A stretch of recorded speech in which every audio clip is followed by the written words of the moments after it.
저번 주에 우리 신흥초등학교에서 학부모 공개 수업을 했습니다. 그래가지고 뭐 1학년, 3학년은 2교시 때 하더라고요. 그래서 첫째는 3학년이고 둘째는 1학년 입학해가지고 그 1시간에 이제 두 군데를 왔다 갔다 해야 되는데 1층하고 2층하고 4층이더라고요. 그래서 이제 처음에 4층으로 가서 참석을 해가지고 하는 것을 보고 뭐 발표도 이제 부모님들 발표도 시키더라고요. 부모님들 발표도 시켜서 부모님 발표하고 또 둘째 반으로 갔더니 뭐 만들기를 또 시키더라고요. 그래서 그 짧은 시간에 또 둘째랑 만들기를 잠깐 하고. 근데 그날 좀 더워가지고 마이도 벗고 넥타이도 풀고 땀은 막 이렇게 흘러내리는데 하얀색 와이셔츠에 정장에 땀을 흘리면서 좀 젖어가지고.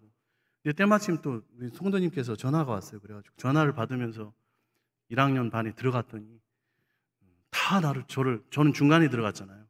다 먼저 들어와 있고 첫째 보고 가니까 다 저를 쳐다보는 거예요. 선생님까지 가로질러가지고 가장 제 은혜랑 같이 가까운 쪽에 딱 서서 이제 전화를 끊고 이렇게 했더니 소문이 어떻게 났냐면 너희 아버지 마동석인 줄 알았다.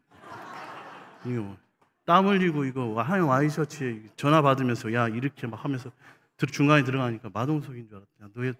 너는 은혜야 너는 든든하겠다.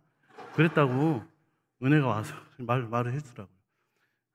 근데 이 부모님이 가니까 아빠가 가니까 이게 애기가 사기가 그냥 확 오르더라고요. 그게 느껴집니다.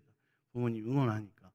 근데 이제 안타까운 것은 끝났는데 그 친구 중에 한 명이 아무도 안 왔어요. 그래가지고 선생님이 막 달래고 울고 있더라고요. 여자애 한 명이. 그래가지고 이제 은혜한테 가서 너도 위로해주고 그래라 이렇게 하고 이제 나왔는데 그 부모님이 온 거하고 안 온 거하고 차이가 그 아이한테는 너무나 커 보이더라고요. 너무 또 안타까웠습니다.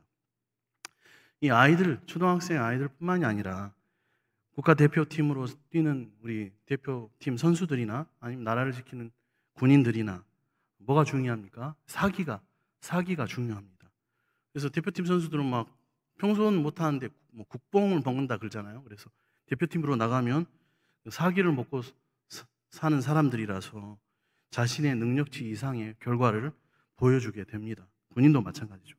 이들은 사기가 떨어지면 사실상 할 수 있는 능력이 너무나 훅 떨어지게 되고 그리고 아무것도 할 수 없는 것처럼 이렇게 위축되기도 합니다. 왜냐하면 사기가 떨어지기 때문에. 마찬가지로 그리스도인들은 저와 여러분은 사기처럼 우리 정체성이 무엇인지 정체성을 날마다 확인하고 그것을 먹고 사는 사람들이라고 말할 수가 있습니다. 그리스도인들은 내가 도대체 무엇을 하는 사람인가? 도대체 무엇 때문에 내가 지금 여기서 이 고생을 하고 있는가? 라는 것이 매일 그리고 매 순간 항상 확인이 되어야 합니다. 만일 이것이 확인되지 않으면 영적 침체에 순식간에 빠지면서 무기력한 사람이 아무것도 할 수 없는 사람이 될 수밖에 없습니다.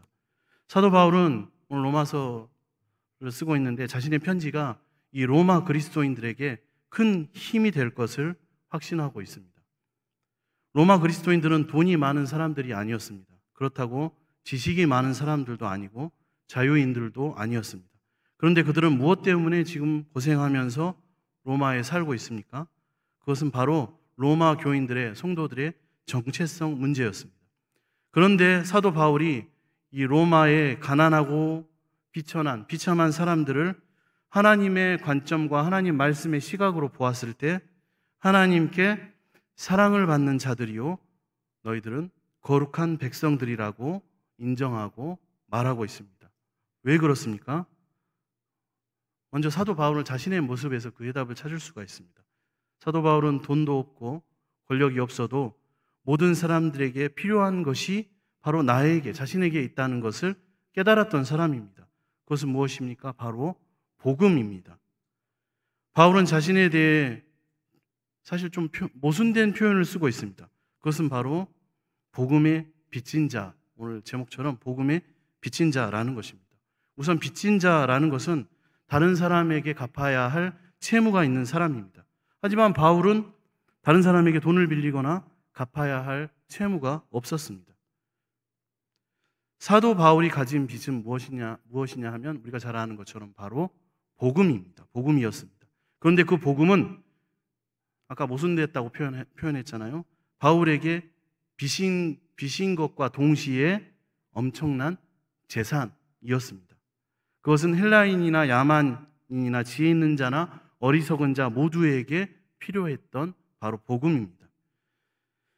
우리가 취직을 하려면, 청년들이 또 취직을 하려면 이력서를 직장에, 회사에 제출해야 합니다. 그 이력서에는 나이가, 또 학력이, 그리고 경력이, 그리고 잘할 수 있는 것이, 그리고 그동안 내가 받았던 상들, 이런 것들이 모두 기록되어 있습니다. 결국 이력서라는 것은 내가 어떤 사람인지를 객관적으로 보여주고 나는 어떤 가치관과 정체성을 보여주는 사람인지를 알려주는 기록입니다. 그래서 우리는 자기 자신에 대해 이 이력서를 생각해 본다면 객관적으로 나는 어떤 사람인지를 생각하는 시간을, 나의 정체성은 무엇인지 고민하는 시간을 우리는 사실 많이 가져야 합니다. 왜냐하면 다른 사람들이 나를 볼 때 바로 이 이력서에 나타난 그 모습으로 나를 평가하기 때문입니다. 그런데 우리에게 이력서에 나타난 모습과 다른 새로운 모습이 또 분명히 있습니다. 저와 여러분에게는. 그것은 바로 그리스도 안에서의 모습입니다. 그리스도인들은 이 두 개의 이력서를 가진 사람들이고 두 개의 정체성을 가진 사람들이라고 말할 수 있습니다. 사도 바울은 로마의 그리스도인들에게 이렇게 말하고 있습니다. 오늘 본문 5절에서 7절 내용을 보면 그로 말미암아 우리가 은혜와 사도의 직분을 받아 그의 이름을 위하여 모든 이방인 중에서 믿어 순종하게 하나니 너희도 그들 중에서 예수 그리스도의 것으로 부르심을 받은 자니라. 로마에서 하나님의 사랑하심을 받고 성도로 부르심을 받은 모든 자에게 하나님 우리 아버지와 주 예수 그리스도로부터 은혜와 평강이 있기를 원하노라. 아멘. 두 개의 정체성이라는 것은 우리 주님께도 있었습니다. 먼저는 주님은 지독하게 가난한 갈릴리 나사렛 동네 출신이며 학력은 없고 직업은 목수였다가 나중에는 무직인자와 같이 되었고 갈릴리의 어부들을 데리고 다니면서 성경을 가르치셨고 나중에는 유대인 지도자들의 시기를 받아서 십자가에 못 박혀 비참하게 죽은 사람입니다. 주님의 또 다른 두 번째 정체성은 지극히 높으신 하나님의 아들이시며 동정녀의 몸을 통해서 이 세상에 오셨고 하나님의 약속에 따라 십자가에 못 박혀 죽으셨고 죽음에서 부활하신 후에 하나님 보좌 우편에 오르셔서 지극히 높은 분이 되셨습니다. 너무나 귀한 분이시고 존귀하며 너무나 소중한 분이 되셨습니다. 이게 두 번째입니다. 이것은 예수 그리스도를 믿는 저와 여러분 그리스도인들에게도 마찬가지입니다. 로마에서 예수 믿는 사람들은 로마에 끌려온 이방인들이었습니다. 대개 이 사람들은 전쟁 포로가 아니면 빚으로 인해서 노예가 된 사람들이었습니다. 이 사람들은 로마에서 가장 천하고 가난했습니다. 그런데 예루살렘에 갔다가 성령을 받고 예수를 믿은 유대인들을 통하여 복음을 듣게 되고 예수님을 알고 믿게 된 것입니다. 그러던 중에 로마 황제의 유대인 추방령이 로마에 내려짐에 따라서 신앙이 좋았던 유대인들, 그들에게 복음을 전했던 성숙한 그리스도인들이 모두 로마를 떠나게 되고 성경에 대해서 거의 아는 것이 없는 이 이방인들만 남아서 교회를 지키고 있는 실정이 되었습니다. 교회의 기둥 같은 사람들은 다 빠져나가고 돈 많은 사람도 빠져나가고 남아있는 이 사람들은 그야말로 지식이 없고 가난한 노예들이었습니다. 그런데 사도 바울은 이들이야말로 하나님의 백성으로 손색이 없고 다른 어느 누구보다도 존귀한 사람들이라고 인정하고 있는 것입니다. 우리가 한 번도 가보지 않은 초행길을 갈 때 길을 잃은 것 같고 내가 가고 싶은 원하는 목적지가 나오지 않으면 상당히 마음이 불안해지고 초조해지고 조급해집니다. 그런데 이제 이정표가 나오기 시작하고 우리의 목적지 방향성이 잡히게 되면 그때는 조급한 마음이 점점 사라지고 안심이 되게 됩니다. 마찬가지로 그리스도인들은 모두 다 성도들은 가보지 않았던 인생길을 가게 되는 사람들입니다. 예수님을 믿지 않을 때는 다 똑같은 길을 가기 때문에 뭔가 잃어버릴 것이 없었습니다. 하지만 예수님을 믿고 난 후에는 이제부터는 다른 길, 완전히 새로운 길, 좁은 길을 가기 때문에 지금 제대로 가는지 아닌지, 길을 잃고 헤매는지 그 길을 처음 가기 때문에 확인이 잘 되지 않습니다. 그래서 나름대로 고민하고 또 고생해도 나타나는 결과가 없고 해답이 없으면 낙심하고 절망하기가 쉽습니다. 그런데 이럴 때 반드시 하나님의 말씀을 들어야 합니다. 하나님의 말씀을 들으면 지금 믿음의 초행길에서 나의 위치가 확인되면서 다른 것은 몰라도 지금 내가 제대로 신앙의 길을 가고 있구나 하는 것이 그 순간 확인됩니다. 그리스도인들에게 하나님의 말씀이 매 순간 항상 필요한 이유는 바로 우리 현재의 위치를 확인해 주기 때문입니다. 특히 우리 자신이 지금 무엇을 하는 사람인지 늘 확인할 수 있고 늘 우리는 확인해 보아야 합니다. 예를 들어서 청년들을 볼 때 어떤 사람들은 먹고 사는 것을 준비하느라고 스펙을 쌓고 고생하는 사람들로 우리 청년들을 바라봅니다. 안쓰럽다, 안타깝다. 그런데 믿음을 가진 사람들, 믿음의 선배들, 복음의 눈으로 이 청년들을 바라보면 이들은 하나님 나라에 너무나 귀하고 멋있는 기둥으로 세워져 가기 위해서 지금 훈련받고 있는 중으로 보입니다. 안타깝거나 그렇지 않습니다. 이러한 과정을 통하여서 하나님의 믿음의 고목과 참된 주님의 군사가 될 것을 우리는 확신하기 때문에 그렇습니다. 우리가 하나님의 손에 붙들려 있다면 반드시 최고의 그릇으로 만들어질 것을 우리는 믿어야 합니다. 로마의 이방인들은 전쟁 포로로 붙들려 왔거나 빚으로 인해 팔려온 사람들이었습니다. 그들은 정든 고향도 떠났고 가족도 모두 뿔뿔이 흩어졌습니다. 그런데 하나님의 말씀으로 자신의 모습을 비추어 보았을 때 가장 존귀한 하나님의 백성이 되었고 그리스도 안에서 가장 자유하고 가장 행복한 사람이 되었다는 것입니다. 아까 두 가지 정체성이 있다고 했는데 그리스도인들은 두 가지 소속이 있습니다. 사도 바울은 로마 그리스도인들에 대해서 예수 그리스도의 것이다 라고 말씀하고 있습니다. 오늘 본문 6절입니다. 너희도 그들 중에서 예수 그리스도의 것으로 부르심을 받은 자니라. 아멘.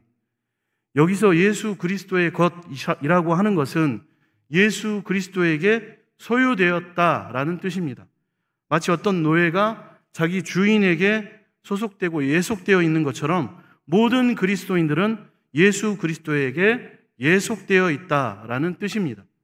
실제로 로마의 그리스도인들은 많은 경우 자유인들이 아니었고 주인이 따로 있었습니다. 이 사람들은 두 사람의 주인이 있는 셈이었습니다. 로마 그리스도인들은 마음은 그리스도에게 속해 있는데 몸은 로마인이 지배하고 있었습니다. 이때 그리스도인들은 나는 도대체 누구의 말을 들어야 할지 혼동을 겪게 되는 것입니다. 로마의 그리스도인들은 두 주인을 섬기는 사람들이었습니다. 마음으로는 그리스도를 주인으로 섬기며 하나님의 백성으로 살아가고 있었습니다. 몸은 로마의 주인에게 속해서 온갖 천한 일을 하고 때로는 구박을 받으며 살아야 했고 특히 예수님을 믿는다는 것을 자기 로마 주인에게 들키게 되면 주인이 알게 되면 그 순간부터 그때부터는 더 많은 어려움들을 겪어야만 했던 사람들입니다. 하나님의 백성들이 한편으로는 그리스도에게 속했지만 다른 한편으로는 사람의 지배를 받아야 하는 것이 무엇입니까? 그것이 바로 하나님의 훈련이요 연단입니다. 우리의 속사람은 하나님의 사랑으로 뜨거워지지만 우리의 겉사람은 우리가 처한 현실과 상황과 신분의 처지 때문에 우리의 삶이 너무나 차가워지고 추워질 때, 힘들어질 때 우리는 그때 비로소 연단되면서 하나님이 너무나 존귀히 세우시는 보배로운 자들이 되어지는 것입니다. 그래서 이 세상의 권력자들이나 높은 지위에 있는 사람들은 바로 그리스도인들을 연단시켜주는 교관이라고 할 수 있겠습니다.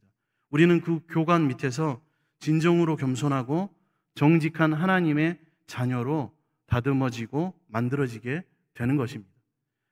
우리는 이러한 사실을 갈라디아서를 보면 더 분명하게 알 수가 있습니다. 그 당시에 자식이 없는 귀족들 중에는 자식 대신에 어린 노예를 선택합니다. 똑똑해 보이고 잘생긴 노예를 골라서 양자 훈련을 받게 합니다.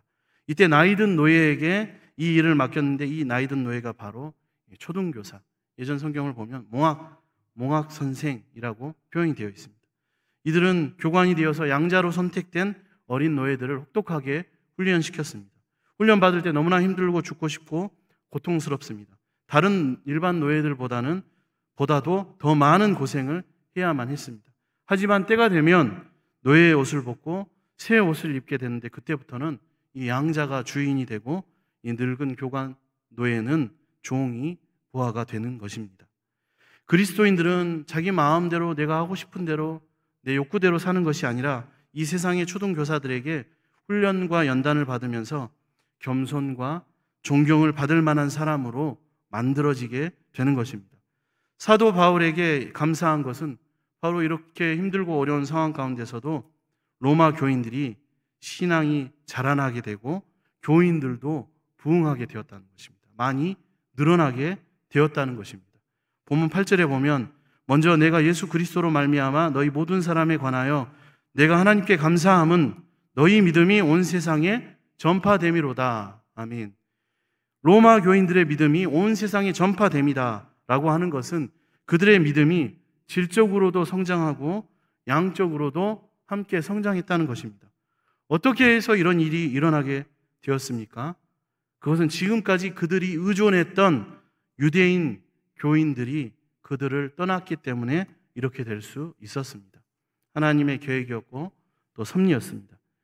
성숙한 신앙을 가진 사람들이 떠나니까 로마 교인들 스스로 신앙에 더 열심을 내게 되었습니다. 오히려 신앙 좋은 유대인들이 있었을 때보다 신앙이 더 좋아지게 되었고 교인의 수도 훨씬 증가하게 되었습니다. 지금까지는 이 이방인 로마 그리스도인들이 손님의 위치에 있었다면 그때부터는 적극적으로 교회 일에 참여하게 되면서 다른 이방인들도 많이 전도하게 된 것입니다. 이것을 볼 때 사람이라는 존재는 언제나 어린아이처럼 받아먹기만 하고 돌봄을 받는다고만 해서 다 좋은 것이 아니라는 것을 우리는 깨닫게 됩니다. 신앙생활을 하다 보면 어떤 때에는 고아처럼 도움받을 사람이 한 명도 없을 때 혼자 모든 것을 감당해야 되고 해내야 할 때가 있습니다. 그때 우리의 머리는 정말 깨지는 것 같고 너무나 답답합니다. 왜냐하면 전에는 가만히 앉아 있어도 섬겨주고 받아 먹기만 하면 되는데 이제는 모든 것을 스스로 해야 하기 때문에 그렇습니다. 그러나 이러한 과정을 통해서 우리의 믿음과 지각과 우리의 신앙이 얼마나 깊게 든든하게 세워지고 자라나는지 모릅니다. 청년 때 군대를 가면 그때부터는 부모님, 어머님이 해주는 것은 없습니다. 다 자신이 해야 합니다. 본인이 하나부터 열까지 다 해결해야 하는 것이죠. 그래서 이등병은 다 효자가 됩니다. 편지를 부모님에게 써도 10장씩 쓰고 그렇게 쓰지 않습니까? 부모님이 귀한 줄을 그때 가야 아는 거죠. 로마 교회에서 신앙 좋은 유대인들이 로마를 떠난 것이 짧은 순간으로 보면 엄청난 손실이었지만 긴 안목으로 보았을 때 로마 교인들이 스스로 설 수 있는 아주 좋은 찬스, 기회가 되었습니다. 우리가 어떤 어려운 상황에 있다 하더라도 믿음의 눈으로 나의 문제를 보는 것이 너무나 중요합니다. 어차피 이 세상을 우리가 완전한 천국으로 만들기 어렵다면, 그럴 수 없다면 우리가 조금이라도 빨리 성숙한 신앙의 사람으로 자라는 것이 너무나 중요합니다. 언제까지 받아먹고 언제까지 해주는 것만 하고 해야 하겠습니까? 빨리 우리가 성숙한 그리스도인이 된다면 우리가 속한 곳이 천국이 될 것입니다. 이제 사도 바울은 로마 교인들이 스스로 열심을 내어서 신앙도 잘하고 교인 수도 많아진 것으로 부흥한 것으로 다 되었다고 말하지 않습니다. 오히려 그럴수록 더 필요한 것이 있는데 바로 너희들에게 필요한 은사가 있다는 것입니다. 그것이 무슨 은사일까요? 오늘 본문 9절에서 12절입니다. 내가 그의 아들의 복음 안에서 내 심령으로 섬기는 하나님이 나의 증인이 되시거니와 항상 내 기도에 쉬지 않고 너희를 말하며 어떻게 하든지 이제 하나님의 뜻 안에서 너희에게로 나아갈 좋은 길 얻기를 구하노라. 내가 너희 보기를 간절히 원하는 것은 어떤 신령한 은사를 너희에게 나누어 주어 너희를 견고하게 하려 함이니 이는 곧 내가 너희 가운데서 너희와 나의 믿음으로 말미암아 피차 안위함을 얻으려 함이라. 아멘. 사도 바울은 로마 교인들을 위해서 쉬지 않고 기도했다고 지금 고백하고 있습니다. 무엇 때문에 그렇습니까? 바로 로마 교인들의 믿음이 자랐는데 가장 중요한 것이 바로 신령한 은사였는데 그것이 무엇이냐면 바로 말씀의 은사였기 때문입니다. 우리가 알아야 할 것은 믿음은 어디서나 하나님의 말씀이 떨어지기만 하면 자라날 수 있다는 것입니다. 하지만 이 말씀이 견고하게 뿌리를 내리고 무성하게 자라기 위해서는 하나님이 보내신 사람에 의한, 하나님이 예비하신 사람에 의한 풍성한 말씀의 공급이 있어야만 합니다. 지금까지 로마 교회는 아마추어적인 어떤 교회와 같았습니다. 처음에는 예루살렘에 갔다가 복음을 들은 유대인들이나 개종자들을 중심으로 복음이 증거되었습니다. 그러다 보니 아무래도 말씀 자체가 유대교의 한계를 벗어나기 힘든 부분이 있었고 깊은 복음의 진수를 알지 못했습니다. 아직 바울이 알고 있는 강력한 구원론과 능력의 설교를 듣지 못했던 것입니다. 하나님께서는 준비된 사람을 통해서 큰 축복을 내리십니다. 하나님은 준비된 말씀을 통해서 그 말씀을 들음으로 믿음이 생기게 하시고 더 큰 부흥이 일어나게 하십니다. 로마 교회가 더 성숙하고 참된 하나님이 기뻐하시는 교회가 되기 위해서는 바로 사도 바울의 강력한 이 복음의 진수를 들을 필요가 있었고 이 말씀의 은사가 너무나 이 로마 교회에 필요했던 것입니다. 그래서 바울은 이렇게 편지를 쓰고 있고 여러 번 로마에 가려고 했으나 길이 열리지 않았다고 오늘 보면 13절에서 말하고 있습니다. 하나님께서는 사도 바울을 강력한 복음의 소유자로 성장시키셨고 준비시키셨습니다. 그리고 하나님이 정하신 가장 적합한 때에 로마에 복음을 전한 자로 보내십니다. 바울은 이 사명을 감당하면서 나는 빚진 자다. 자신을 빚진 자라고 말하고 있습니다. 14절입니다. 헬라인이나 야만인이나 지혜 있는 자나 어리석은 자에게 다 내가 빚진 자라. 바울이 이렇게 많은 이들에게 빚진 자가 된 이유는 무엇입니까? 누구 때문입니까? 바로 예수님 때문이었습니다. 사도 바울은 예수님에게 말할 수 없는, 갚을 수 없는 무한한 빚을 졌습니다. 영원히 멸망할 수밖에 없는 자신을 만나주셨고 살려주셨고 그것뿐만이 아니라 하나님 나라의 가장 중요한 엄청난 재산인 이 하나님의 말씀을 바울에게 맡겨주셨기 때문입니다. 예수님은 로마 교인들이나 헬라인이나 야만족이나 모든 이방인들을 위해서 죽으셨고 자신을 내어주셨습니다. 그렇기 때문에 예수님께 무한한 빚을 진 사도 바울은 바로 이들에게 빚을 진 자가 된 것입니다. 저와 여러분 우리도 마찬가지입니다. 예수님은 먼저 믿은 우리에게 다른 영혼에 대한 빚을 지게 하셨습니다. 그래서 다른 사람들을 제외시켜버리고 우리만 말씀 가지고 구원받으면 우리는 예수님께 진 빚을 떼먹는 사람이 되는 것입니다. 그리스도인들은 좋아하는 사람들끼리만 사랑하고 어울릴 수 없습니다. 왜냐하면 우리를 필요로 하는 또 다른 사람들에게 빚이 있기 때문에 그 빚을 갚으러 가야 합니다. 그 빚을 갚는 삶을 살아야 합니다. 우리는 또 누구에게 빚을 갚아야 합니까? 바로 성령님께서 내 마음에 주시는 사람들, 만나게 하는 사람들, 떠오르게 하는 사람들, 민족들과 영혼들에게 우리는 빚을 갚아야 합니다. 부산에 있는 이 지역의 영혼들, 우리의 가족과 친척들, 군에 있는 청년들, 필리핀 다바오와 태국, 말레이시아, 캄보디아, 라오스, 도미니카 공화국, 아프리카, 케냐와 여러 나라들, 팔레스타인과 중동의 여러 민족들 등등 바로 그들에게 우리는 예수님께 진 빚을 갚아야 합니다. 교회는 바른 말씀이 증거되기만 하면 성령의 능력이 나타날 수밖에 없고 이것이 세상에 빛을 비추면 세상을 장악하고 있는 사탄의 나라는 사탄은 흔들릴 수밖에 없습니다.